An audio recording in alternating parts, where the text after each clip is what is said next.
હાલ તમામ લોકો માટે એક ખૂબ જ દુઃખદ સમાચાર સામે આવી રહ્યા છે। ખોરાકનું પાચન આંતરડામાં થાય છે, પરંતુ કેટલાક ખોરાક એવા છે જે આંતરડામાં ઝેરી તત્વો ભરવાનું કામ કરે છે, જેના કારણે પાચન તંત્ર ઠપ થઈ જાય છે અને શરીરમાં ઘણી સમસ્યાઓ દેખાવા લાગે છે। પ્રોસેસ્ડ ફૂડ જેમ કે પેકેજ્ડ નાસ્તા, ફાસ્ટ ફૂડ અને તૈયાર ખોરાક ઘણીવાર વધુ પડતા સોડિયમ, ખાંડ અને બિન આરોગ્યપ્રદ ચરબીથી ભરેલા હોય છે।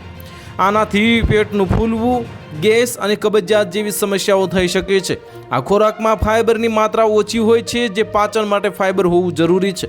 વધુ પડતી ખાંડ સ્વાસ્થ્ય માટે ઝેર છે, ખાસ કરીને આર્ટિફિશિયલ ગળપણ ધરાવતા ખોરાક અને પીણા પાચન ક્રિયાને બગાડે છે।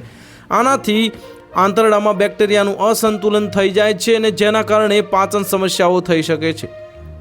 ફ્રેન્ચ ફ્રાઈસ અને પકોડા અને ચિપ્સ જેવા ડીપ ફ્રાઈડ ક્રિસ્પી ખોરાક જે પાચન તંત્રને નબળું પાડે છે। આ ખોરાકમાં ઘણી બધી ચરબી હોય છે, જે પાચન તંત્ર પર દબાણ લાવે છે। આનાથી પેટમાં બળતરા, ગેસ અને અપચો જેવી સમસ્યાઓ થઈ શકે છે। પ્રોટીનનું સેવન વધારવા માટે લોકો આજકાલ કુદરતી ખોરાકને બદલે પ્રોટીન બાર અને શેકનું સેવન કરી રહ્યા છે, પરંતુ તેઓ ખરેખર એટલા સ્વસ્થ નથી। વધુ પડતા પ્રોટીન બાર અને શેક આંતરડા સંબંધિત સમસ્યાઓ માટે જવાબદાર હોવાનું જાણવા મળ્યું છે।